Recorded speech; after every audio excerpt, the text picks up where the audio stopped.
दोस्तों नमस्कार। 5 राज्यों के विधानसभा चुनाव जारी हैं। 3 राज्यों में वोटिंग हो चुकी है और अब राजस्थान तेलंगाना में चुनाव होने हैं, यानी वोटिंग होनी है। लेकिन इस बीच में एक मुद्दा जो घमासान में तब्दील हो गया वो है कांग्रेस वर्सेस सपा का। और ये मुद्दा इतना गंभीर हो गया कि ऐसा लगने लगा कि जैसे इंडिया अलायंस अब बचेगा नहीं। उत्तर प्रदेश में कांग्रेस पार्टी सपा अब एक साथ नहीं आ सकते ऐसा लगने लगा, लेकिन क्या वास्तव में ऐसा है, इसकी हम पड़ताल करेंगे। दूसरा सवाल ये कि अखिलेश यादव ने कांग्रेस पार्टी पर और राहुल गांधी पर इतना खुल करके और इतना तीखा हमला क्यों किया। और तीसरा सवाल इस विश्लेषण में कि अखिलेश यादव को इसका फायदा होगा या नुकसान होगा। तो अब जरा पहले सवाल पर आते हैं कि जो बयानबाजी हुई है मध्य प्रदेश चुनाव के संदर्भ में, अखिलेश यादव जो तीनों मीटिंग में शामिल थे इंडिया अलायंस की, पटना में, बेंगलुरु में और मुंबई में, वहां से उनको ये आभास हुआ होगा कि 5 राज्यों के विधानसभा चुनाव में समाजवादी पार्टी का जहां स्टेक हो सकता है वहां वो सीट मांगेंगे और कांग्रेस पार्टी उनको सीट देगी। मसलन वो मध्य प्रदेश में चुनाव लड़ाना चाहते थे और मध्य प्रदेश का जो बुंदेलखंड का हिस्सा है, ग्वालियर चंबल संभाग का जो हिस्सा है, इसको आप थोड़ा सा यादव बेल्ट भी कह सकते हैं और समाजवादी पार्टी का वहां पर समर्थन है। पिछले विधानसभा चुनाव में 2018 में 1 सीट उन्होंने जीती भी थी और 2 सीटें ऐसी रहीं जहां पर कांग्रेस से ज़्यादा उनके प्रत्याशी को वोट मिला। तो डेफिनेटली अखिलेश यादव ये उम्मीद रखते थे कि उन्हें कांग्रेस पार्टी समायोजित करेगी, सीटें देगी। बातचीत भी हुई, लेकिन अंततः गठबंधन नहीं हो सका।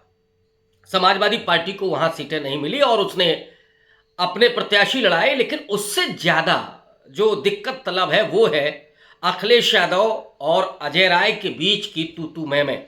और फिर वो और आगे बढ़ करके अखिलेश यादव राहुल गांधी पर ही अटैक करते हैं। राहुल गांधी के बारे में अखिलेश यादव ने जो बोला वो थोड़ा आश्चर्य में डालता है, क्योंकि अजय राय के साथ उनकी ये तीखी बयानबाजी लगभग लोगों ने भुला दी थी, छोड़ दिया था। अजय राय ने माफ़ी भी मांग ली, लेकिन फिर अचानक जब मध्य प्रदेश में उनको सीट नहीं मिली तो उन्होंने हमला फिर से शुरू कर दिया और कांग्रेस पार्टी को चालू पार्टी कहा, कांग्रेस पार्टी को विश्वासघात करने वाली पार्टी कहा और यहां तक कह दिया कि ये बीजेपी की बी टीम है। और फिर एक प्रेस वार्ता में उन्होंने यहां तक कह दिया कि जो जातीय जनगणना है जिसका सवाल आज राहुल गांधी उठा रहे हैं, ये तो कांग्रेस को पहले कराना चाहिए था, उसने नहीं किया। इसका मतलब है सीधा इल्जाम उन्होंने कांग्रेस पार्टी पर लगा दिया कि आजादी के बाद कास्ट सेंसस कांग्रेस पार्टी ने नहीं कराया तो ये उसकी गलती है। इतना ही नहीं, उन्होंने तो तंज करते हुए ये भी कह दिया कि अब एक्सरे की नहीं, ये समस्या तो और ज्यादा विकट हो गई है, बल्कि एमआरआई और सीटी स्कैन की अब जरूरत है। ये सीधा अटैक था राहुल गांधी पर। और राहुल गांधी पर अटैक करने का मतलब है कि क्या अब कांग्रेस और समाजवादी पार्टी में बात बनेगी नहीं। लेकिन असल में जो अखिलेश यादव का हमला है, जो तीखी बयानबाजी है, उसके पीछे सिर्फ मध्य प्रदेश का इलेक्शन नहीं है कि मध्य प्रदेश में सीटें उनको नहीं मिली इसलिए वो ऐसा बोल रहे हैं। असली कारण है उत्तर प्रदेश। उत्तर प्रदेश में समाजवादी पार्टी सबसे बड़ी भूमिका चाहती है और वो कांग्रेस पार्टी को 2-3 सीटें, 4 सीटों पर निपटा देना चाहती है। ये जो उसकी कशमकश है वो एक वजह से है और वो वजह है कांग्रेस पार्टी का मुस्लिम आउटरीच। जिस तरह से राहुल गांधी कांग्रेस पार्टी मुस्लिम इशू पर मुखर हुई है, जो पूरे भारत जोड़ो यात्रा में मैसेज था भारत जोड़ने का, घृणा मिटाने का, नफरत मिटाने का, सांप्रदायिक सद्भाव की जो बात हो रही थी, उसने मुसलमानों के भीतर कांग्रेस पार्टी के प्रति संवेदनशीलता पैदा की और राहुल गांधी, सोनिया गांधी को जिस तरह से टॉर्चर किया गया केंद्र सरकार के द्वारा, मोदी सरकार के द्वारा, राहुल गांधी को बिठा करके रखा गया घंटों तक। सोनिया गांधी जो बुजुर्ग ही नहीं हैं, वो बीमार भी रहती हैं, उनको भी नहीं बख्शा। और इधर मुसलमानों का जो अपना संकट है, लिंचिंग तक हुई है लगा, और उन पर सीधे तौर पर तमाम भगवाधारी आकर के बोलते हैं कि उनके नरसंहार किया जाना चाहिए। कोई बोलता है कि महिलाओं के साथ रेप होने चाहिए, कोई लव जिहाद पर कुछ बोल रहा है। इससे वो पूरा मुस्लिम समाज अपने आप को संकट में पाता है, वो बेहद मुश्किल हालात में है। और ये जो राहुल गांधी, सोनिया गांधी के साथ मोदी ने किया और जो मुसलमानों के साथ किया, ये एक तरह से एक रिश्ता जुड़ गया, दर्द का रिश्ता जुड़ गया। जो अल्पसंख्यक है उसको अब ये लगने लगा कि जितनी प्रताड़ना मेरे साथ हो रही है उतनी प्रताड़ना गांधी परिवार के साथ भी हो रही है, तो इस वजह से वो उनके नजदीक चले गए। और दूसरा, जो समाजवादी पार्टी, जिसे ये माना जाता था कि मुसलमानों की रहनुमा है, लेकिन चाहे अतीक अहमद का मसला हो या आजम खान साहब का मसला हो, पार्टी जरा भी खड़ी होते हुए नहीं दिखी। अखिलेश यादव एक आध बार के अलावा वहां नहीं पहुंचे, बहुत मुखर नहीं हुए। दानिश अली का जो सवाल आया था पार्लियामेंट में, जो उनको गाली गलौज की गई, आतंकवादी कहा गया, वो जो शब्द मैं बोलने वाला था नहीं बोल रहा हूं, ऐसे शब्दों, अपशब्दों का इस्तेमाल किया गया, तब भी समाजवादी पार्टी की तरफ से कोई बयान नहीं आया। लेकिन उसी शाम को राहुल गांधी दानिश अली के घर पहुंचते हैं और इसने एक पूरी लहर पैदा कर दी, अल्पसंख्यकों के बीच एक मैसेज पहुंचा दिया कि राहुल गांधी ही वो व्यक्ति है, कांग्रेस ही है, वो जो मुसलमानों के पक्ष में खड़े होकर के उनके दुख दर्द में, उन पर जो उनको जो गालियां दी जा रही हैं, उस समय वो उनके साथ खड़े हैं, विक्टिम के साथ खड़े हैं। इससे कांग्रेस पार्टी का जनाधार बढ़ने लगा।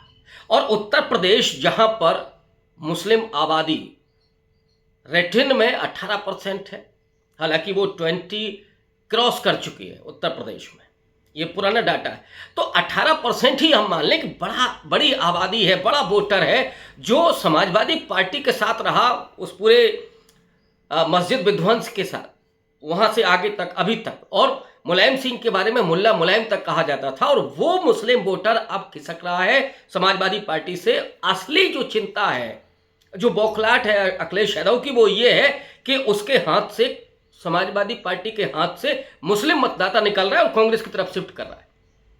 और इसलिए वो चाहते हैं कि यहां पर 3-4 सीटों तक ही सीमित कर दिया जाए कांग्रेस पार्टी को, और कांग्रेस पार्टी को इल्जाम लगाए जाए कि वो भाजपा की बी टीम है, ताकि मुस्लिम हमारा बचा रहे। लेकिन राजनीति में ये कभी नहीं होता। न तो कोई मतदाता आपका बंधुआ मजदूर होता है, और न ही हमेशा ये होता है कि आपको ही सफलता मिलेगी। जैसे पिछले विधानसभा चुनाव में, 2022 के विधानसभा चुनाव में मुख्य प्रतिद्वंदी समाजवादी पार्टी बनकर के उभरती है, बीजेपी को 255 सीटें मिली, और बीजेपी अलायंस को अगर देखें तो 273 सीटें मिली। उनका वोट परसेंटेज 41, और उससे थोड़ा ऊपर अगर अलायंस को जोड़ लें। इसके बरक्स समाजवादी पार्टी अलायंस के साथ उसे 125 सीटें मिली, 36% उसके पास वोट था। इंडिविजुअल सपा का देखें तो 111 सीटें और 32% वोट। ये सपा के इतिहास में अब तक सर्वाधिक वोट परसेंटेज। तो अखिलेश यादव को उनके जो नवरत्न हैं वो ये समझाने में कामयाब हो गए कि अब सपा ही मुख्य प्रतिद्वंदी है उत्तर प्रदेश में, और बाकी बीएसपी, कांग्रेस, इन सब का जनाधार खत्म हो चुका है, क्योंकि कांग्रेस को 2.3% वोट मिला और 2 सीटें उसके पास थी। लेकिन राजनीति में कभी ऐसा नहीं होता कि जो आज स्थिति है कल नहीं होगी, क्योंकि 1989 से कांग्रेस उत्तर प्रदेश में सत्ता में नहीं है। अचानक आश्चर्यजनक रूप से 2009 के लोकसभा चुनाव में कांग्रेस पार्टी ने बड़ी सफलता हासिल की थी। चुनाव में उनको 21 सीटें मिली, फिर 1 सीट और उपचुनाव में जीती, 22 सीटें लोकसभा की। समाजवादी पार्टी को 23 सीटें मिली थी। ये जो 22 सीटें आई थी वो कैसे आई थी? यही समीकरण जो आज दिखाई दे रहे हैं यूपी में, वही उस समय थे। बेनी प्रसाद वर्मा सपा से निकल करके कांग्रेस पार्टी की तरफ गए थे।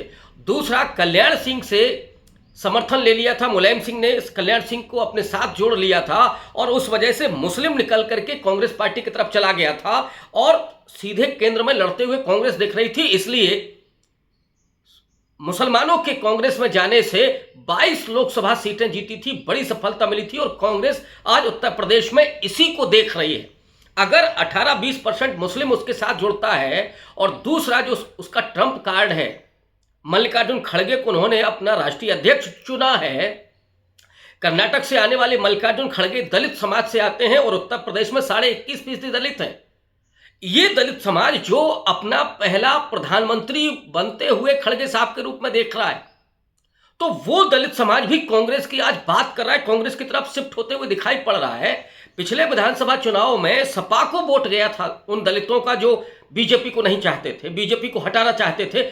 आज जब केंद्र का चुनाव होने जा रहा है 2024 में, उस लोकसभा चुनाव के लिए दलित भी कांग्रेस की तरफ शिफ्ट कर रहा है और उसकी सबसे बड़ी वजह खड़गे और राहुल गांधी है।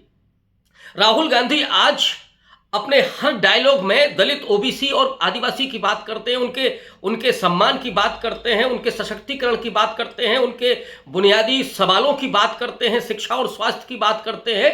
तो उस वजह से भी दलित समाज में राहुल गांधी को लेकर के बेहद संवेदनशीलता पैदा हो रही है और खड़गे साहब के रूप में तो वो ये देखना चाहता है कि उस दिल्ली के लाल किले पर वो तिरंगा फहराएंगे तो जो बाबा साहब अंबेडकर ने उनके लिए छोड़ा था कि सत्ता में वो पहुंचे, और वो चीज यहां से दिखाई पड़ रही। इसलिए दलितों का भी एक तरह से झुकाव कांग्रेस पार्टी की तरफ हो रहा है। ये जो तिलमिलाहट है अखिलेश यादव की, इसका बुनियादी कारण यही है, इसीलिए वो राहुल गांधी पर अटैक कर रहे हैं। अब सबसे बड़ा सवाल ये है कि इस अटैक से क्या अखिलेश यादव को फायदा होगा? डेफिनेटली नहीं। अगर वो इंडिया अलायंस के साथ नहीं जाते हैं, और मुझे लगता है कि अखिलेश यादव ने अपने पैरों पर कुल्हाड़ी मार ली है राहुल गांधी पर हमला करके। अजय राय से जब वो हमला कर रहे थे तो कोई बड़ी बात नहीं थी, उसको दुरुस्त किया जा सकता था और कोशिश भी हुई। लेकिन जब आप इस देश के सबसे विश्वसनीय, सबसे प्रबुद्ध और सबसे बड़े प्रतिपक्ष के नेता पर हमला करते हैं और उस पार्टी के सबसे लोकप्रिय नेता पर हमला करते हैं, तो फिर आपके पास कोई विकल्प नहीं बचता। कहीं ऐसा ना हो कि इंडिया अलायंस में अब सपा को जगह ही नहीं मिले, और अगर ऐसा होता है तो फिर अखिलेश यादव बमुश्किल 2 सीटें जीत पाएंगे। ये मेरा अपना विश्लेषण कहता है, मैं कोई भविष्यवक्ता नहीं हूं। लेकिन 2 से तीसरी सीट जीतने के लिए अखिलेश यादव को मशक्कत करनी पड़ेगी, पानी भरना पड़ेगा। तो इसका जो अंजाम होने जा रहा है वो अखिलेश यादव को नुकसान के रूप में होने जा रहा है। और कहीं ना कहीं मायावती इस ताक में बैठी हैं, वो उनकी नजरें हैं इस तूतू मैमे पर, कब वो कैसे अखिलेश यादव को बाहर जाते हैं तो कैसे वो इंडिया अलायंस के साथ एंट्री करेंगी, और इसका सीधा फायदा कांग्रेस पार्टी को होगा, बीएसपी को होगा, और सबसे बड़ा नुकसान होगा अखिलेश यादव को, समाजवादी पार्टी को। लेकिन मुझे अभी भी थोड़ा भरोसा है कि इस सब के बावजूद जिस तरह की लीडरशिप है इंडिया अलायंस में, नीतीश कुमार हों, राहुल गांधी हों, मल्लिकार्जुन खड़गे हों, शरद पवार हों, ममता बनर्जी हों, ये कोशिश करेंगे कि किसी तरीके से इंडिया अलायंस मजबूत रहे, समाजवादी पार्टी बाहर ना जाए। लेकिन अगर ये बाहर जाती है तो फिर बहुत नुकसान होगा अखिलेश यादव का। फायदा जो होगा वो कांग्रेस पार्टी, और अगर बीएसपी अंदर आती है तो बीएसपी को। आज के लिए बस इतना ही। बहुत शुक्रिया, धन्यवाद।